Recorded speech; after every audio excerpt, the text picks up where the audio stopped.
Artus, un philosophe hermétique renommé, a inventé un aimant kabbalistique qui aurait attiré l'aura ou l'esprit mystérieux de l'efflorescence humaine et de la croissance corporelle florissante des jeunes hommes, concentrant cette essence vitale dans son corps, vieillissant par inspiration, transsudation ou autres moyens occultes.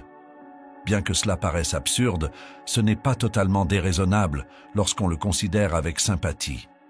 Les Rose-Croix, toujours farouchement protecteurs de leurs secrets, s'exprimaient principalement en énigmes et paraboles. Ils adoptèrent la devise d'un de leurs premiers membres chrétiens gnostiques « Apprends à tout connaître, mais garde-toi inconnu ». Nombreuses sont les questions déroutantes sur la vie et le destin que les humains cherchent à résoudre. La vie continue-t-elle après la mort? L'esprit et la pensée sont-ils indépendants du corps physique?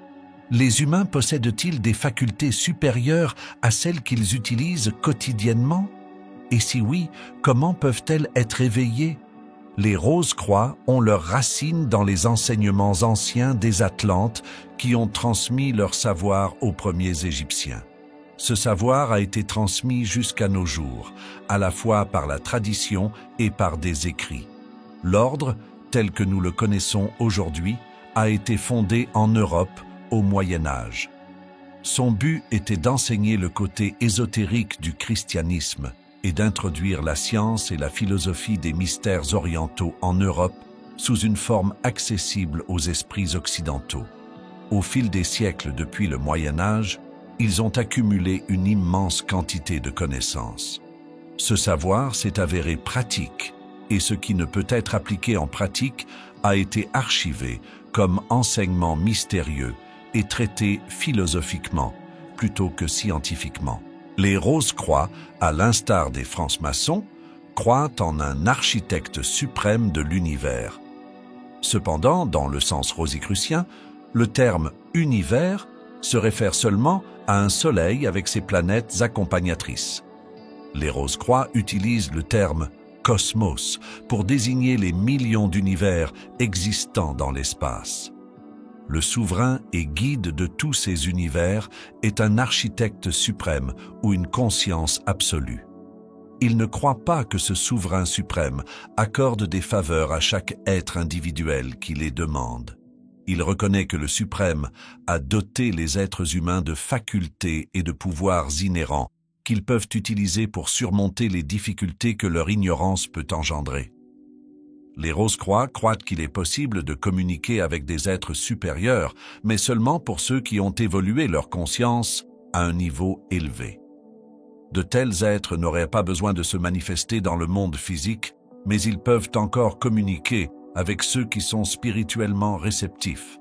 L'espace est peuplé d'entités de tous les niveaux de conscience, certaines ayant incarné sous forme physique et d'autres non. Les véritables Rose-Croix savent que ces entités peuvent aider l'humanité, qu'elles aient été incarnées en chair ou non. Tous les êtres humains ont le potentiel d'évoluer leur conscience et de communiquer avec des êtres supérieurs. Le degré auquel ils peuvent le faire dépend de la mesure dans laquelle leur conscience s'est déployée. Les Rose-Croix croient que l'esprit fonctionne de trois manières: l'esprit objectif, l'esprit subjectif et l'esprit superconscient. L'esprit objectif est la partie de l'esprit qui contrôle nos actions volontaires et fonctionne à travers le système nerveux cérébro-spinal. Il est responsable de nos pensées, perceptions et souvenirs. L'esprit subjectif est la partie de l'esprit qui contrôle nos actions involontaires et fonctionne à travers le système nerveux sympathique. Il est responsable de nos émotions, intuitions et désirs inconscients. L'esprit superconscient est le niveau de conscience le plus élevé et est le pont entre l'esprit objectif et subjectif. Il est responsable de nos expériences spirituelles, de notre créativité et de notre guidance intérieure. Les trois esprits sont situés dans différentes parties du cerveau.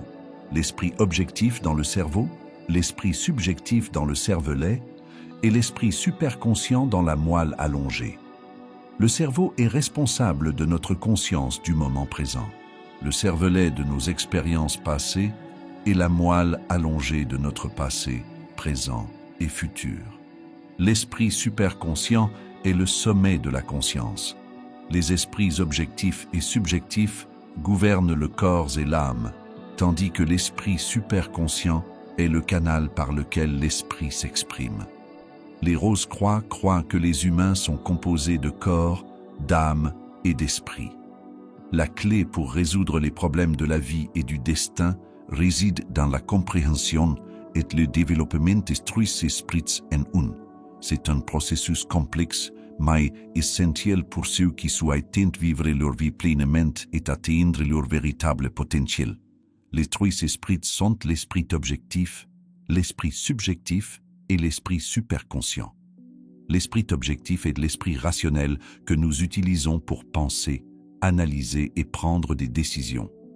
L'esprit subjectif est l'esprit émotionnel responsable de nos sentiments, intuitions et désirs inconscients.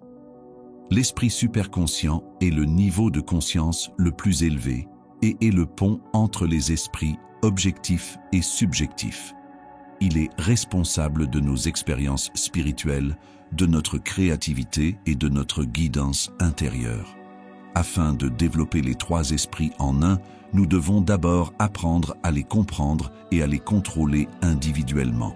Cela peut être fait à travers une variété de pratiques, telles que la méditation, la pleine conscience et l'analyse des rêves. Une fois que nous avons une bonne compréhension de nos trois esprits, nous pouvons commencer à les fusionner ensemble en une seule conscience unifiée. Ce processus d'unification est connu sous le nom de Grande œuvre en terminologie rosicrucienne. C'est un voyage de toute une vie, mais qui en vaut la peine. Lorsque nous sommes capables de fonctionner à volonté dans l'un des trois cerveaux, nous devenons des êtres véritablement conscients. Nous sommes également capables d'accéder à la vaste sagesse et au pouvoir de l'esprit superconscient. Les Rose-Croix croient que la clé du grand œuvre est le bon usage de la volonté et la méthode de contrôle des glandes, du cerveau et de l'esprit. La volonté est la force motrice derrière tout changement. C'est la volonté qui nous permet de concentrer notre attention, de surmonter les défis et d'atteindre nos objectifs. Les glandes jouent un rôle important dans notre bien-être physique, émotionnel et mental. En apprenant à contrôler les glandes, nous pouvons améliorer notre santé, augmenter nos niveaux d'énergie et améliorer notre fonction cognitive.